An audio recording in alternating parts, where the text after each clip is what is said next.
If you want to support me on Patreon, click the element on the end screen. Hey guys, what's up? Tyler here. So, with all the news and rumors surrounding a lot of the new Star Trek shows and movies coming out lately, I've seen a lot of people discuss which particular eras of the Star Trek timeline that they'd like to see explored in future installments. Now, there's a lot of eagerness, for example, among fans to return to Jonathan Archer and the Enterprise era, a show set 10 years after Picard in the early 25th century, which is my personal favorite setting for a new show, or even a Khan series in the 1990s. But there's one particular era of the Star Trek timeline that is not often explored and which we know comparatively little about, and that is the so-called Lost era. Now, I'm not here to talk about any rumors about the new TV shows coming out. There's plenty of content on YouTube like that. What I do want to do is focus on, from a historical perspective, what exactly is the Lost era. The Lost Era is the name given by Pocketbooks editor Marco Palmieri to the period of Star Trek history between the apparent death of James Kirk in 2293 and the launch of the Enterprise D in the early 2360s. We get brief glimpses of events during the Lost Era, mostly in the form of flashbacks of major characters. I touched on several of the major historical events that characterize the Lost Era in my video, Star Trek's Future History 24th Century.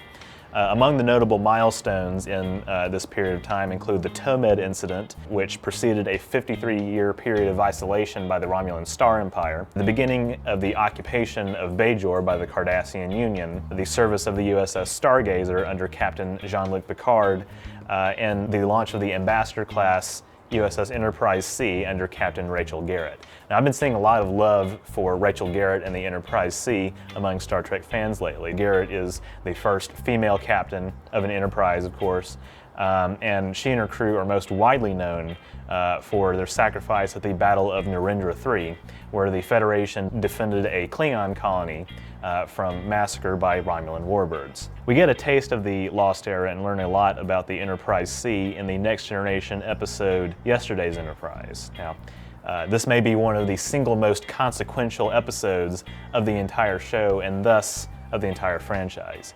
In Yesterday's Enterprise, a temporal rift created by the detonation of a photon torpedo hurtles the Enterprise C forward in time from 2344 to an alternate 2366. And in this alternate timeline, the Enterprise D is a battleship.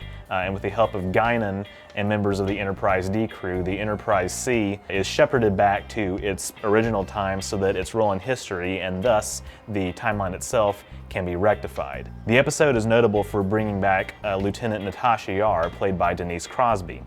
Yar had been rather unceremoniously killed off in the Season 1 episode, Skin of Evil. Yesterday's Enterprise, with its time travel premise, was, I think, a very creative way to reinsert the character because it opened up a multitude of new story possibilities. Because Yar learns from Guinan that she is not supposed to be alive, in not so many words, she volunteers to travel back with the Enterprise C crew and help with their mission. Now, most of the crew perishes in the battle, just as they had in the original recording of history, but Yar does not perish, and she survives and is captured by the Romulans, and she later gives birth to a half-Romulan child named Sela. Now, Sela, as an adult, is also played by Denise Crosby.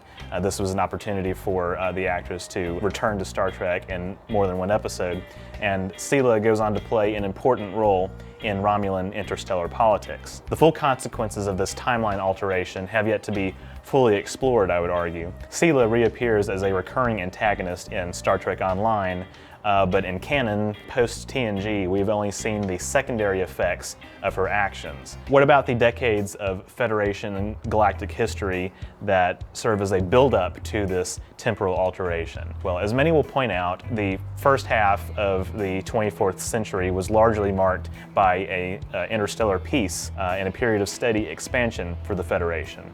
Besides a few border skirmishes, there were few major outside threats to the Federation's dominance of local space, and it was only with the wake-up calls of the Battle of Wolf 359 and the Dominion War that the Federation realized that there were a lot of gaps in its security. Following the signing of the Khitomer Accords in 2293, the launch of the Excelsior-class USS Enterprise B marked a new era for Starfleet, as the Enterprise was no longer under the command of Admiral James T. Kirk. According to various novels and reference materials, the Enterprise B was notable for its exploration beyond the Gorami sector and first contact with 17 different civilizations. It's not entirely clear when the Enterprise B was lost or decommissioned or what have you and replaced by the Enterprise C, but the Lost Era novels place this around the year 2332. Speaking of the novels, there are about a dozen Star Trek stories published by Pocketbooks that make up the basis of the Lost Era novel series.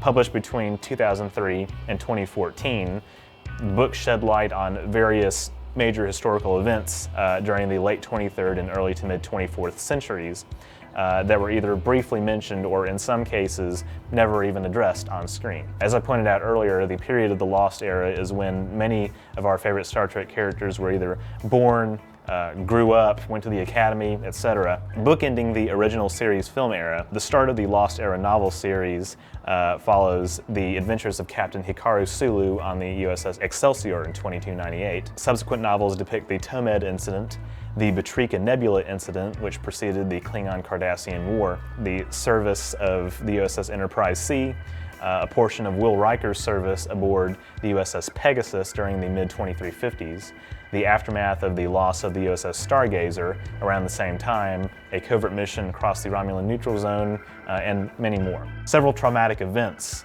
during the Lost Era impacted various characters, their crewmates, their families, even entire planets. Jack Crusher died under Jean-Luc Picard's command, which serves as just one example of the costs of service in Starfleet even during peacetime. Just beyond the Federation's borders, there was the occupation and genocide on Bajor, deadly warfare between various interstellar powers, and the brewing of major threats such as the Borg just beyond Starfleet's reach during this period. Miles O'Brien, for example, witnessed the Setlik III massacre during the Cardassian War. Benjamin Sisko served in the Zenkethi War aboard the USS Okinawa. Whether it was these races or the Tholians, the Talarians, and presumably numerous others, the Federation was not without enemies during this time. And that's one of the biggest overarching themes of the Lost Era.